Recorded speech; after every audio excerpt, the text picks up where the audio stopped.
Good morning. This is Janice Perkins with Capacity, and I'm joined on the bright side today from Colorado Christian University in the lovely Denver, Colorado, Dr. Alisa Shanks. And I have known Alisa 10, 8, I don't know, quite a few years. And it was actually in a time period where we were actually workout partners for a while, and everybody that was my workout partner moved out of state. I thought I was like a plague or something, like I had a virus. You were number two, the second one that like work out with me for a year and then leave. But she's also, if you've ever followed my Facebook or Instagram, one of my climbing partners. So every time she does come to town, we hit the walls at Bliss because we both love to climb. So I delight in Alisa professionally and personally. She has a great insight to give us today. And I'll let you plug what you do at the university too toward the end. So good morning. Thank you for joining me. Good morning. Thank you. So I've started a lot of the conversations with kind of a hilarious things going on in the world. I just saw an article. I don't know that I can pull the picture up for you to see it. Hang on. Just kind of the crazy things. Let me share screen. And I think creative is a matter of fact. Like, I'm not going to let this stop my life going on. Do you see this? Can you see the video? That's precious cardboard wedding guests. Yes. So they're going to get married. And I wonder if there's like face pictures on all of them. I didn't watch the whole video. But I thought, you know, in a world where we've been told life should stop. And if you were getting ready to celebrate something fantastic and planning for a baby or a wedding or something, I've been really encouraged by the people who said, life goes on. Absolutely. Life goes on. And it's a new normal for all of us, right? So I am a clinical psychologist and I run the on-campus counseling center at Colorado Christian University. And I'm now doing that remotely while homeschooling my children. So it's a whole new normal. And I would encourage people to live their lives and move forward. And if you're planning to get married, get married. And if you, obviously you can't stop having a baby. So you're going to have that baby. It's just going to be a different space. And I think adjusting to that, and one of the things I really enjoy is Marsha Linehan's dialectical behavior therapy. She has a variety of amazing life skills that we all need. But one of her key points in her distress tolerance module is called radical acceptance. And the subset, like the little blurb on radical acceptance, is making peace with what is. And we have to make peace with what is, right? Like we can reject it. I use metaphor of like a cat. You can hear my cat in the background. I use a metaphor of a cat avoiding a bath, right? They use all their musculature and every part of their body is avoiding a bath. If we approach reality, if we approach Corona, any of this, like a cat avoiding a bath, then we're going to be in way worse shape than if we radically accept it and just allow this to be what it is. So I love that couple in Michigan that put up cardboard wedding guests and just had their ceremony. That is a beautiful radical acceptance. No, it is. I love that phrase. And it's especially for celebrations, I think, birthdays, plans. Yeah, a lot of us put our spring break plans on to the side. But should we be, canceling all of our summer plans? No, none of us know what tomorrow holds. I think looking forward to celebrations and something good is a great place to put our minds. And maybe, like you said, the radical acceptance is it might look different than it does or would have, but doesn't mean that we have to end the idea of interaction or celebration at all. Totally. In fact, I have a great story. So one of my best friends lives up in Westminster and her birthday was April 1st. Of course, we're all on lockdown, shelter in place, quarantine at home. So her friends got together and they decorated their cars and they did a 20-car parade past her house with posters and streamers and things that they appreciated about her. And that was her birthday celebration, was 20 people taking time to decorate their cars to celebrate my friend Ellen. That is really beautiful and creative, and it wouldn't have happened before. It probably would have been like a get-together girls' dinner happy hour or something that would have been fun and delightful, but how creative. Yes, and so memorable. So memorable. That's a really good example. So if we chug right through the questions I've kind of been asking people, I want to differentiate them to you because of your expertise. And instead of talking about business function, it's really more talking about, so now I'm working from home. Yes. and I have kids that are homeschooling and trying to do schoolwork, and or I'm sharing a space with my spouse or other members of the family that I wasn't before. So can you speak to that new normal interrelational wear too many hats at the same time thing? We're all wearing a lot of hats at the same time. And I think, again, I'm going to say it 100 times. I think focusing on radically accepting and making peace with what is, and giving yourself permission to not be perfect, giving yourself permission to struggle through this a little bit, right? I am running a counseling center remotely. So it's figuring out how to make sure that my staff have what they need, make sure that our clients have what they need, and make sure that my kids are in their classes when they need to be and turning things in on time. It's a variety of hats that I'm not used to wearing at the same time, but it's figuring out how to give myself permission to fail boldly and fail beautifully, but also to just keep plugging on, because we don't have a choice. In fact, right now I should be wearing a mask because the governor of Colorado has said masks, everybody, all the time. Now I'm in my own home, so I should be okay, but it's a totally new normal. And even simple things, like I'm one of those people that I smile at everybody, right? So I smile at strangers. You never know if that's the only smile they're going to get today, but wearing masks means they may not get those smiles. So it's a whole different space, and we're balancing a lot of things. And so giving yourself permission to do the best that you can with what you have in this current situation, and not applying perfectionistic standards and not being judgmental towards yourself is going to be really important. So I'm going to tell you something, speaking of radical acceptance. I just pictured you wearing a face mask with a smile drawn on it. But I did see a video someone sent me the other day of a couple, and I think they were somewhere in Europe, but they both took a pair of underpants. He had boxers and she had briefs, and the whole video was sped up of them figuring out how to put it on and create a homemade face mask with like these two underpants. And of course, one of them was like Superman and one of them was like, I don't know, Spider-Man underpants. But it was so hilarious because the face mask was like the men's crotch part. Anyway, side note, all about creativity right now, right? All about creativity, and using what you have, and I think breaking down barriers that we would never have, like the car parade. We would have never even thought of certain things, and here we are. Yeah. Here we are. Okay, the second question, it really is speaking more to me as an individual. So, I'm also very extroverted like you are. We're people. And so the interactions that we get, and when I feel at peace, is after I have been around people I love and spent time with, or networked, or helped someone like you do. So what do we do as extroverts, especially, but people as individuals in this time period? What can I do for myself? Well, I think one of the things you're already doing is being intentional about your relationships. So whether that's scheduling a phone call, scheduling a Zoom happy hour, just scheduling time to connect, maybe time to pray, time to be together, it takes more intentionality. You have to choose to reach out to people and schedule that phone call. You have to choose to join the happy hour. My staff actually did a happy hour on Friday night, and everybody cheers with their drinks and talked about what was happening for them. And there were 9 people, I think, in the happy hour. And then there's a way on Zoom to move into breakout rooms for smaller group discussions. So I think just using the technology that we have and working to be intentional around, if you know that you are someone that thrives on connection and relationships, then if you can get outside wearing your mask and go for a walk while having a phone call with a friend, great. That is a wonderful opportunity and a way to do that. So we have to shift things a little bit and find that new normal and be intentional to get our needs met. So if those needs are being met through social connection, then making sure to schedule, plan, and execute those social interactions that are going to fill your tank, because that's so important. Do you think we had become lazy relationally before this? I mean, do you think this is going to break some habits? Yeah. I think it's actually a beautiful reset, and I feel it too. Like we're at home, we're cooking, we're making apple crisp and different things. So there's more opportunities for family time, there's more opportunities for connection, and yet my heart also is aware that there are people that are shelter in place alone.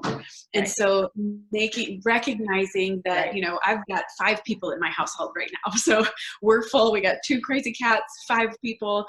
We're having a good time and whatnot, but not everyone has that. And so figuring out how to be relationally intentional, even as introverts, right? Mm-hmm. You and I know that we really thrive on our interpersonal connections, but I think it's important for our introverted friends to also recognize that connection is still important. Right. Maybe not at the same rate or the same level or the same amount of consistency, but really remembering, right? Stopping and pausing and saying, who is important to me and how can I connect with them? Maybe send letters through the mail, right? That's a lost art form at this point. It's all texting and, you know, Instagram and whatever else, but send a letter in the mail, let people know that you're thinking of them. I think it's just that this is an opportunity because we have slowed down, right? We can't go to the movies. We can't go do things. We had joined a local trampoline park and we're getting over there every week and a couple times a week, jumping for an hour and whatnot. That's not available right now. So we have to figure out how to do it differently, but also in ways that are effective and helpful for us. That's really wonderful. They then segue into, for all different types of people, building relationship or maintaining relationship, especially because, like you said, there's quality family time right now, but we're also on top of each other without a break. So maintaining strong relationships with those within our homes, but also for the people who are alone or divorced or single or things like that that are more isolated, what's something that they can do? And speak to the kid function of this too as a parent. I think our kids are probably having the most difficulty with separation, depending on their level of technology or interaction with their friends. So speak to that. Yeah. Well, and I think it's different. Of course, it's going to be different across the age span. So I have 2 boys. They're 9 and 13. My 13-year-old connects with his friends on the Xbox. So he is hanging out with people in Texas, Wichita, wherever, right? So he feels connected that way, but hates the online school because he absolutely misses being connected to his friends. Mm-hmm. Whereas my younger son is, what time is it? It's 9:20 and he's in bed.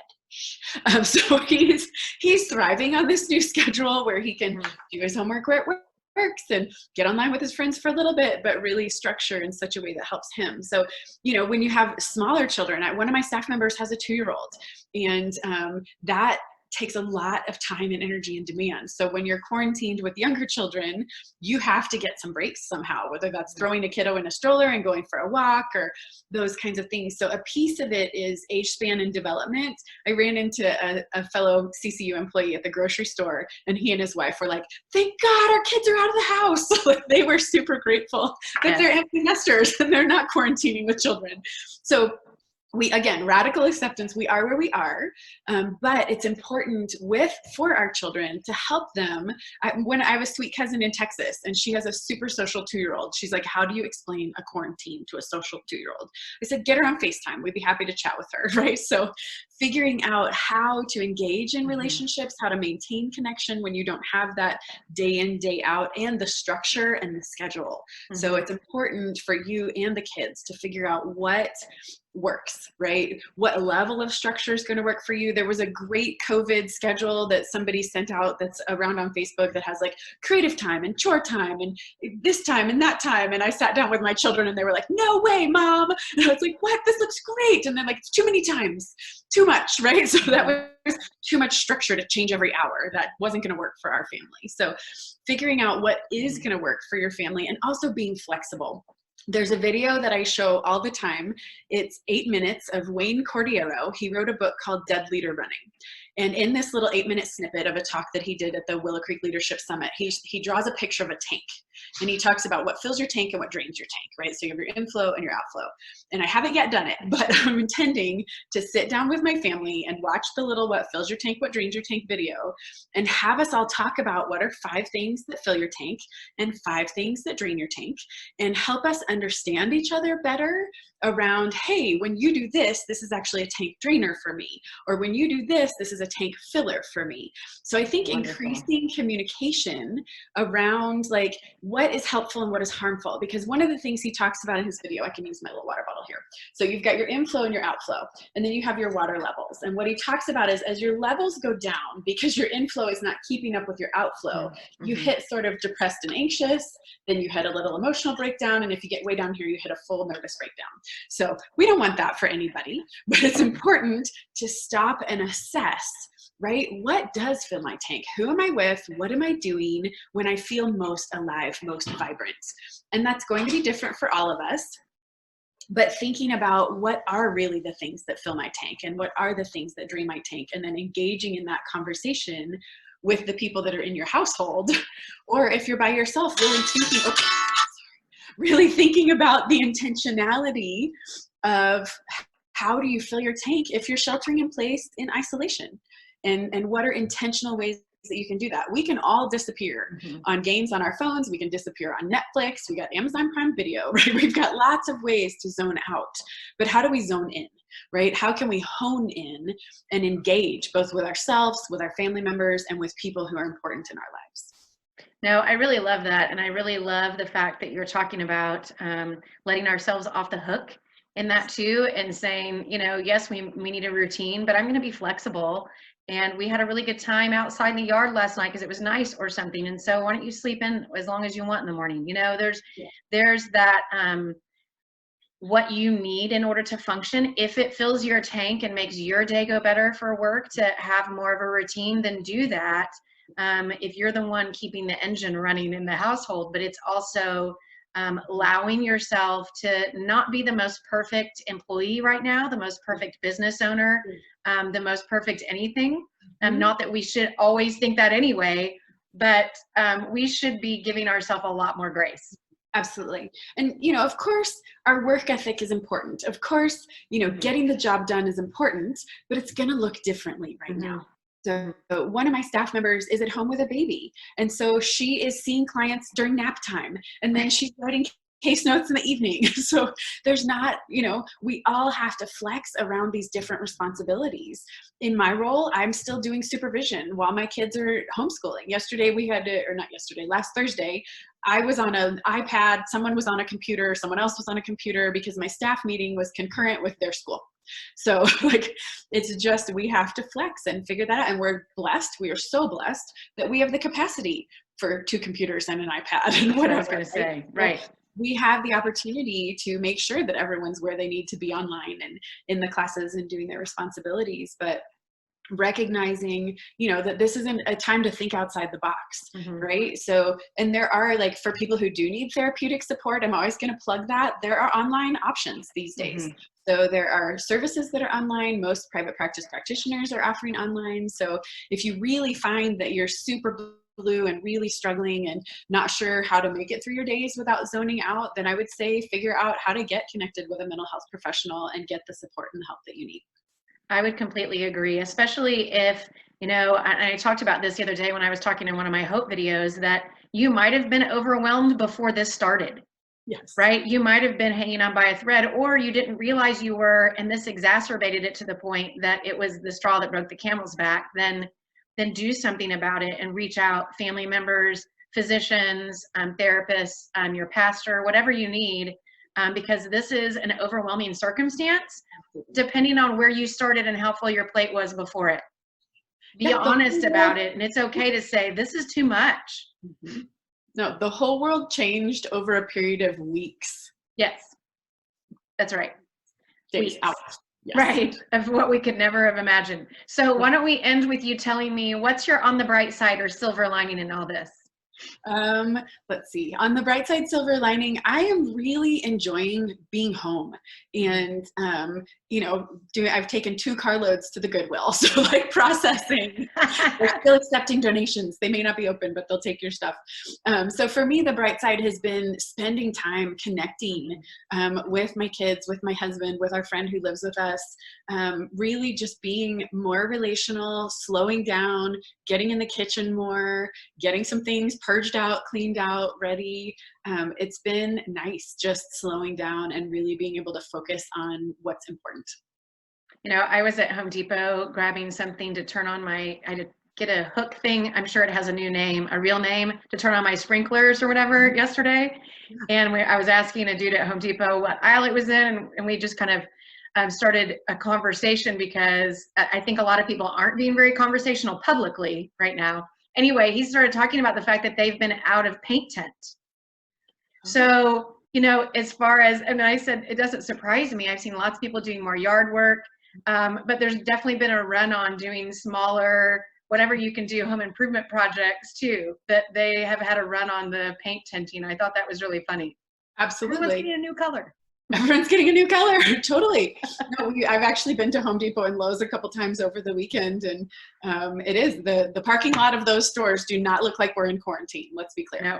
So yeah, we're taking the opportunity to do a few little projects here and there. We're going to go around and do touch-up paint, right? Where you ran into the wall or bumped something and just sort of refresh things. So it is, for me, the silver lining is that this feels like a little bit of a reset button.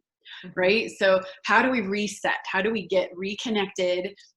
We can radically accept what's happening and then move in positive directions, right? Think about what does fill my tank? What does drain my tank? And how can I be attuned to that? I was walking with my best friend yesterday and we were laughing about thinking about what actually fills my tank. Because I think sometimes as a wife and a mother, you get so caught up in other people's needs that you don't always take the pulse of what do I need? Right? Mm-hmm. Where am I right now? And so really stopping to think about what fills my tank, what drains my tank, what do I need in this space, and how can I be healthy? We're super blessed. We're in Colorado, so I'm near open space where we can go for walks and it's safe. And I feel really grateful for the time I'm spending in nature, and that feels refreshing to my soul as well. Now, I keep saying that I just really hope that there's some good new habits that come out of this for a lot of us. Like you said, it's not just a reset. I think it's completely channeling ourselves in a direction that we wouldn't have otherwise, getting good out of the bad.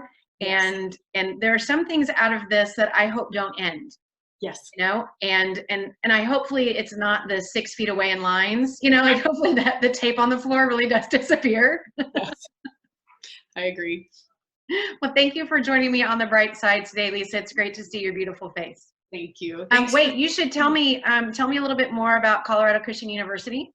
Yeah, so I am a licensed clinical psychologist, and Colorado Christian University is a small Christian school just outside Denver in a suburb called Lakewood. And we have about 1,400 undergrads, maybe 1,500, 1,600 when we have students on campus who are traditional undergrads, but we also have a huge online platform. So there are programs for the College of Adult and Graduate Studies for people who maybe haven't taken the time to earn that bachelor's degree yet or who want to gain a master's. I believe we now offer a doctorate online. So there are a lot of opportunities through CCU for its Christ-centered education. The bylines talk about grace and truth and balancing those things. And so I run the on-campus counseling center. So we offer therapy for those 1,400 to 1,600 undergrads who are needing support as they are going through their college years and overcoming things that have happened in their past or things that are happening currently. We do some couples counseling for premarital and marital counseling for some of our young marrieds. We do, we just support people in working through their pain and finding healing in Christ-centered fashion. So I run a staff with members who are earning their master's and doctorates online. Not online, just earning them. So we've got DU graduate students who are earning PsyD degrees, and we have students from Denver Seminary earning a master's in clinical mental health counseling, and then students from Colorado Christian University and earning their master's in counseling. So we are a training clinic, and we serve on-campus students for finding healing. Thank you so much again for all your time. Absolutely. And thank you for joining me on the bright side. My pleasure. Thank you.